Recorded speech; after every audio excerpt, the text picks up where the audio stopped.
Hi guys, आज आपका फिर से हम स्वागत है हमारे चैनल में। आज हम लोग पढ़ेंगे part of speech. Part of speech क्या होता है, पार्ट ऑफ स्पीच के कितने काइंड्स होते हैं, उन काइंड्स के डेफिनेशन क्या क्या होते हैं, उन काइंड्स एग्जांपल बताऊंगी और कुछ क्वेश्चन दूंगी जो कि आप लोग सॉल्व करके मुझे कमेंट करना। ओके, तो पार्ट ऑफ स्पीच हम लोग पढ़ेंगे। पार्ट ऑफ स्पीच को कितने भागों में बांटा गया है, तो पार्ट ऑफ स्पीच को 8 भागों में बांटा गया है। ओके, पार्ट ऑफ स्पीच को noun, pronoun, adjective, verb, adverb, conjunction, preposition, interjection. Okay, फिर से आई रिवीजन मार लेते हैं। पार्ट ऑफ स्पीच को 8 भागों में बांटा गया है, जिसमें हो जाता है noun, pronoun, adjective, verb, adverb, conjunction, preposition, interjection. Okay, तो जिसमें हमारे फर्स्ट जो डेफिनेशन होगी नाउन होगा। क्या होगा हमारा फर्स्ट? नाउन पढ़ेंगे। नाउन क्या होता है? A noun is the name of any person, place और ए थिंग, यानी किसी व्यक्ति, स्थान, वस्तु आदि के नाम को ही क्या कहते हैं हम लोग? संज्ञा कहते हैं। नाउन को हिंदी में क्या बोलते हैं? संज्ञा बोलते हैं। क्या बोलते हैं? नाउन को हिंदी में संज्ञा बोलते हैं। यानी a noun is a name of any person, place और ए थिंग्स, यानी ऐसा शब्द जो किसी अन्य व्यक्ति, स्थान या वस्तु के नाम को दर्शाता है, उसे क्या कहते हैं? नाउन कहते हैं। एग्जाम्पल क्या बोले? Ram is a good boy, जिसमें राम, जो हमारा राम है, ये एक पर्सन है कि नहीं? एक व्यक्ति है ना, कोई व्यक्ति होगा राम, तो फिर ये राम जो होगा वो हमारा एक नाउन हो जाएगा। Delhi is a beautiful place, and जो दिल्ली है, क्या ये कोई प्लेस है?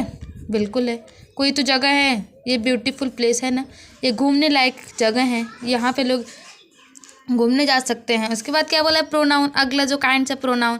ए pronoun is a word which is used in place of a noun. सर्वनाम वह शब्द होता है जो कि संज्ञा के स्थान पर प्रयोग किया जाता है। जो किसके स्थान पर प्रयोग किया? संज्ञा के स्थान पर। जैसे Ram is good boy, he plays, मतलब राम एक अच्छा लड़का है, वह खेलता है।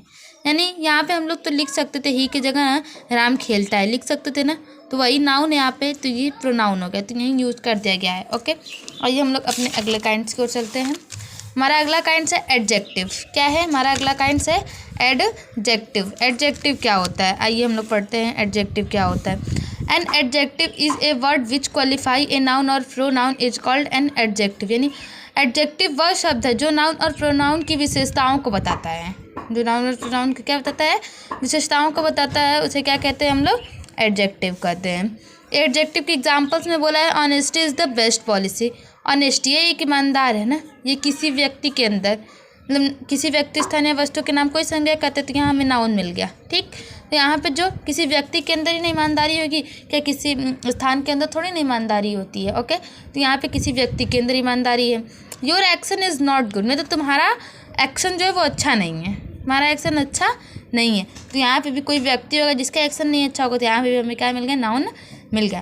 तो हमारे ये एग्जाम्पल हो गया। वर्ब बोला है, a verb is a word which denotes an action, मतलब वर्ब वह शब्द है जो किसी भी कार्य को डिनोट करता है, जो किसी भी कार्य को बताता है कि वह दौड़ रहा है, वह खेल रहा है, वह नाच रहा है, वह ये कर रहा है, वह वो कर रहा है, हमें बताता है। तो एग्जाम्पल बोला ही प्लेस क्रिकेट।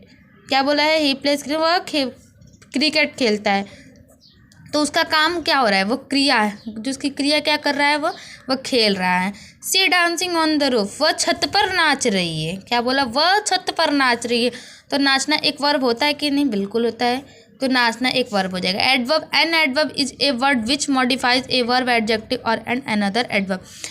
एडवर्ब वह शब्द है जो किसी अन्य क्रिया को, एडजेक्टिव को और किसी अन्य एडवर्ब को मॉडिफाई करता है, उसे क्या बोलते हैं?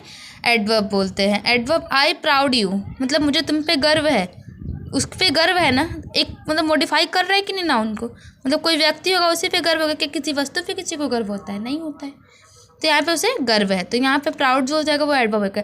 एडवर्ब को पहचानने की कुछ अच्छी ट्रिक्स होती हैं, जैसे किसी भी वर्ड्स के आगे अगर एल वाई, जैसे छोटे बच्चों के लिए अब तो हमें सेंटेंस में दिया जाता है, सेंटेंस में भी एल वाई ज़्यादा नहीं मिलता, तो यहाँ पे जो एल वाई, अगर एल वाई हो तो वो हमारा एक एडवर्ब होता है। ओके, आइए अब हम लोग पढ़ते हैं कंजक्शन। कंजक्शन क्या होता है?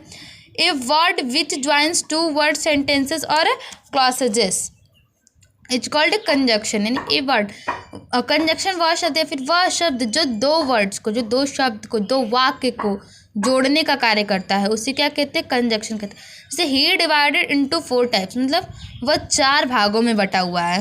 ओके, मतलब वह 4 भागों में बटा हुआ है। इनटू है ना, उस वही ना बांट रहा है, वही ना 2 वर्ड्स में मतलब बांट रहा है किसी भी सेंटेंस को, तो यही हमारा एक कंजक्शन हो जाएगा। जैसे आई डोंट स्पीक इंग्लिश, मतलब मैं इंग्लिश नहीं बोलता हूँ, या फिर मैं इंग्लिश नहीं बोल सकता हूँ।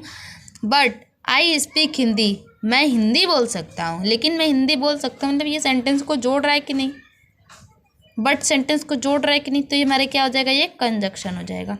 क्या हो जाएगा, ये हमारा कंजक्शन हो जाएगा। ये फिर हम लोग अपना पढ़ते हैं preposition, a word which is used before a noun or pronoun and show its relation with other noun or pronoun is called preposition. It's called preposition, मतलब ऐसा शब्द जो पहले के नाउन और प्रोनाउन को दूसरे नाउन और प्रोनाउन के साथ रिलेशनशिप दर्शाता है, उसे क्या बोलते हैं हम, प्रेपोजिशन बोलते हैं। एग्जाम्पल की तरह समझे, ही रीडिंग इन द रूम, मतलब वह घर में पढ़ रहा है, वह रूम में पढ़ रहा है, तो यहाँ पे हमारा जो इन हो जाएगा वो हमारा प्रेपोजिशन हो जाएगा। Interjection, a word which is use sudden feelings or emotions is called an interjection, मतलब वह शब्द जो किसी सडन फीलिंग्स किसी किसी इंसान के ना होगी, किसी व्यक्ति के अंदर होगी, उसके अंदर इमोशन होगी, क्या किसी वस्तु के अंदर इमोशन नहीं होती है ना, ऐसा शब्द जिनके नहीं, इन शब्दों का प्रयोग सडन फीलिंग्स और इमोशंस को दर्शाने के लिए करते हैं, जिसे क्या बोलते हैं, इंटरजेक्शन बोलते हैं। Example, hurrah we have won the, मतलब हुर्रा मैं तो, अल्लाह वाह मैं जीत गया हूँ, तो मतलब वाह हो रहा है ना, एक सडन फीलिंग है ना उसके अंदर कि हाँ मैंने इस मैच को जीत लिया है, तो यहाँ पे ये जो हुर्रा हो जाएगा वो हमारा एक इंटरजेक्शन हो जाएगा। आइए अब हम आपको कुछ क्वेश्चन देते हैं। अंडरलाइन किए हुए वर्ड्स में कौन से पार्ट ऑफ स्पीच, जैसे first question, she is dancing on the roof, यहाँ पे ऑन कौन सा पार्ट ऑफ स्पीच है, ही इज़ गुड गर्ल, जिसमें गुड कौन सा पार्ट ऑफ स्पीच है, अल्लास ही फेल्ड, अल्लास कौन सा पार्ट ऑफ स्पीच है, और there are 4 kinds of noun, यहाँ पे आर कौन सा पार्ट ऑफ स्पीच है, Geeta write a letter, Geeta कौन सा पार्ट ऑफ स्पीच है। आप इन क्वेश्चंस को करके वो कमेंट में आंसर देंगे। धन्यवाद।